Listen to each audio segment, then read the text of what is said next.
Good morning, class. Today I will start with the next chapter. It is called the common size statements. In the previous chapter, we discussed about the comparative statements. There are two kinds of comparative statement. One is comparative balance sheet and second is comparative profit and loss account. Comparative में हम previous year से current year का comparison करते थे, but now we are doing common size statements. Common size means कि by taking one common figure in the same year you need to find out the percentage year. हम यहाँ पर कोई increase और decrease नहीं करेंगे. हम यहाँ पर उसी ईयर की एक कॉमन टर्म को लेकर उसकी परसेंटेज फाइंड आउट करेंगे with the rest of the things. So I'll start with the first one. It is format of common size balance sheet. The format is same. जैसे आपके वही heads थे liabilities and equity का, उसके बाद आपकी assets का. The format is same but the columns are different here. Now there are 2 years 18 and 19. Comparative में इंक्रीज और डिक्रीज और परसेंटेज था. यहाँ पर हम firstly percentage of 18 and percentage of 19. Rest all the things are same here. So I'll start with the illustration. Illustration number 1. This is the balance sheet of 18 and 19. So we have to start with the preparation of common size balance sheet. So I'll start writing with the first. Firstly, you will write equity and liabilities. In this equity and liabilities, you have to write first shareholders fund. And this share holders fund में सबसे पहले हमारी आती है share capital. And as per this figure we have share capital 16 and 16 lakh. So 16 is this. 16 one thing more we have here. There are two kinds of share capital, equity and preference. 16 plus 2, 16 plus 2. अगर आप चाहें तो इसको अलग अलग दिखा सकते हैं, और if you want to combine it तो अगर आप शेयर कैपिटल में टोटल दिखाएंगे 18 and 18, you may write like this also. और अगर अलग दिखाना है इक्विटी अलग प्रेफरेंस अलग तो वो भी कर सकते हैं. Next we have reserves and surplus.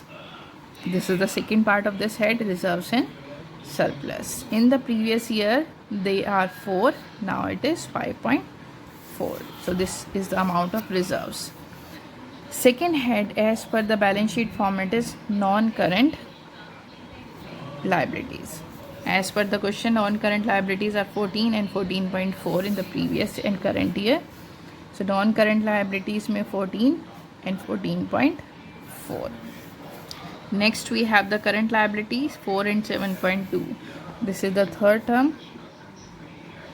Current liabilities, they are 4 and 7.2. So that's all about the liability side. You may total it. Total 40 and 45. ये तो आपकी liabilities हो गई. Next you have to write down the assets. Assets में आपका first आता है non-current assets. Non-current assets are 28 and 30.6. 28 and 30.6. Next we have, as per the statement, current assets. Current assets are 12 and 14.4. So it is 12 and 14.4. You may total it again. Total it is 40 and it is 45. ये तो simple था, just मैंने अभी तक copy किया है. Next you need to find out the percentage of 2018 then percentage of 90. How? पहले percentage of 2018. 2018 की परसेंटेज निकालने के लिए हम एक कॉमन फिगर लेंगे टोटल. मतलब टोटल ऑफ लाइबिलिटीज़ 2018 की हर टर्म को टोटल से आपको डिवाइड करना है. Like 18 is the share capital divided by total of liability 40 into 100. Then 4 is the reserve divided by total into 100. Then non-current liability 14 divided by 40 into 100. Then we have 4 divided by 40 into 100. And the last is 40 divided by 40 into 100. मतलब आपको total से हर एक term को divide करना है. Same as it is in 2019. 19 का total है 45, तो percentage is 18 divided by 45 into 100. 5.4 divided by 45 into 100. 14.4 divided by 45 into 100. 7.2 divided by 45 into 100. And last is 45 divided by 45 into 100. It's very, very, very simple, I think. Next we have about the assets. Assets में first year में है total again 40. So 28 divided by 40 into 100. 12 divided by 40 into 100 and 40 divided by 40 into 100. Second year 30.6 upon में 45 into 100, 14.4 upon में 45 into 100 and 45 upon में 45 into 100. So this is about the common size balance sheet. सिर्फ आपको figures को as it is लिखकर percentage दोनों years की अलग अलग के टोटल से डिवाइड करके परसेंटेज फाइंड आउट करनी है. Next we have common size statement of profit and loss. The format is again same. Firstly we have RFO, other income add होंगी, टोटल बन जाएंगी टोटल रेवेन्यू, फिर उसमें से जो भी एक्सपेंसेस माइनस करेंगे आप, उसके बाद बचेगा profit before tax and lastly paid tax, then you will get profit after taxes. Look at one illustration. The things are same. This is the information. So 2 years are here, 18 and 19. So I'll start with the first 18 and 19. आपको दी है RF4 10 lakh previous, current year की 12. Then we have cost of material and employ benefit expense and other expense, तीनों आपके expense हैं. तो 6 lakh 120 50 first year के expense हो गए 770, सेकेंड ईयर के 660 120 96, ये हो गए 876. 10 लाख में से ये माइनस किया 230 एंड 12 में से माइनस किया तो रेस्ट इज़ 3,24,000. ये तो सिंपल टर्म्स थी. टैक्स के बारे में कुछ भी मेंशन नहीं है तो हम टैक्स पे नहीं करेंगे. Now you need to find out the percentage here. Balance sheet में हम परसेंटेज को निकालते थे, बेस में लेते थे हम टोटल ऑफ एसेट्स और टोटल ऑफ लायबिलिटी का amount. Profit and loss statement में हम बेस में लेंगे RFO of that particular year. RFO revenue from operations को हम बेस में लेंगे. लाइक फर्स्ट परसेंटेज निकलेगी आपकी 10 lakh divided by 10 lakh into 100, 6 lakh divided by RFO 10 lakh into 100, 120 divided by 10 lakh into 100, 50 divided by 10 lakh into 100, 770 divided by 10 lakh into 100, 230 divided by 10 lakh into 100. And again in the same next year you need to take the RFO as base. 12 lakh divided by 12 into 100, 660 upon 12 into 100, 120 upon में 12 lakh into 100, 96 upon 12 lakh into 100, 876 upon में 12 into 100, 324 upon में 12 into 100. You will get the amount of percentage. So please remember, जो balance sheet होगी उसमें total of assets और liabilities को base में लेके परसेंटेज फाइंड आउट करेंगे, लेकिन प्रॉफिट एंड लॉस स्टेटमेंट्स में आप RFO को बेस में लेकर परसेंटेज फाइंड आउट करेंगे. One more thing, it's an important thing.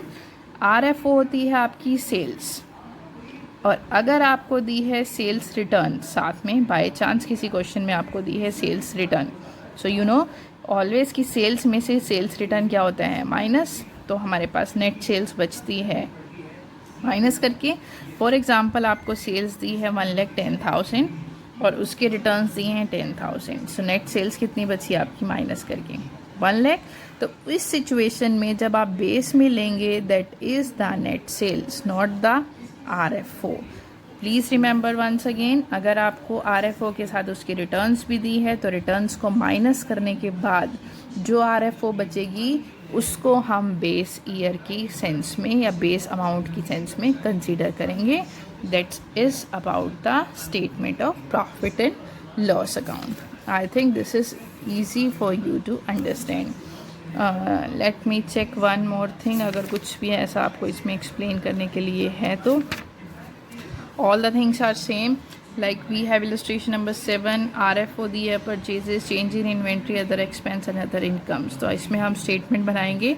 तो सबसे पहले आप लिखेंगे RFO में ऐड होगी अदर इनकम्स, टोटल रिवेन्यू बन जाएगा आपका. फिर उसमें से माइनस होंगे आपके expenses, purchase, change in inventory and other expense. आपके पास बचेगा profit before tax, it is 4,50,000. But when you need to find out the percentage तो आप हमेशा RFO से ही डिवाइड करेंगे. इट्स नॉट कि टोटल रेवेन्यू से, RFO से ही डिवाइड होगा. तो फर्स्ट ईयर की परसेंटेज अगर हम निकालेंगे 25 divided by 25 into 100 then you will get 100%. 50 divided by 25 into 100, 2550 upon में 25 इंटू 100, 1850 अपॉन में 25 इंटू 100, 150 अपॉन में 25 into 100. Then you will get the percentage of all the years. That is about this statement of profit and loss. One last concept of this topic is या this chapter is trend percentage analysis. Trend percentage हमारा use होता है जहाँ पर हमें so many number of years दिए हैं और आपको कंपैरिजन करना है कि पिछले ईयर्स के कंपैरेटिवली आपने कितना प्रॉफिट और लॉस या कितना भी आप कितना परसेंटेज की सेंस में आपको एडवांटेज हुआ है। सो ये ट्रेंड परसेंटेज एनालिसिस होगा when so many number of years are mention कि for example there are different years 2014, 15, 16 and 17 सब दिए हैं आपको, सबका ट्रेंड परसेंटेज निकालना है। इस सिचुएशन में आपको मेंशन होगा कि बेस ईयर कौन सा लेना है। बेस मतलब जिसको बेस में रख के आपको परसेंटेज फाइंड आउट करनी है। As per this statement trend percentage 2014 as base year, तो हर एक टर्म को 2014 से डिवाइड करना है। Like 250 divided by 2 lakh into 100, 280 divided by 2 lakh into 100, 3 lakh divided by 2 lakh into 100 means जो भी बेस ईयर है उसको बेस कंसीडर करके आपको परसेंटेज फाइंड आउट करनी है। Look at illustration number 9. Here we are having so many years 14, 15, 16 and 17. अब यहाँ पर उसने कहा है calculate the trend percentage from the following information as 2014 as the base year. तो इट्स वेरी सिंपल, आपको सभी ईयर्स का अमाउंट लिखना है एज इट इज़ 14, 15, 16, 17 जो टर्म्स दिए हमने वो सब लिखी। Then you have to find out the percentage of 14, 15, 16 and 17 as taking 14 as base. तो ऑब्वियसली 2014 की जब परसेंटेज निकालेंगे तो हर टर्म को उसी से डिवाइड करना है, तो हर टर्म 100% ही आएगी। 1 lakh divided by 1 lakh into 100, 50 upon 50 into 100, 10 upon 10 into 100, like we will get same percentage. अगर हम 2015 की बात करें सो बेस कंसीडर करना है 2014 का, तो 2015 की इन्वेंट्री है 125 divided by 1 lakh as 2014 inventory into 100, 125। फिर ट्रेड रिसीवेबल 60 अपॉन में 50 इंटू 100, 15 अपॉन में 10 इंटू 100, 30 अपॉन में 40 into 100। Next we have 2016 base is 14, 140 upon 1 into 100, 75 upon 50 into 100. Same as it is, you will get all the things. So that's all about this chapter, and try to sort out the questions. Goodbye and good luck.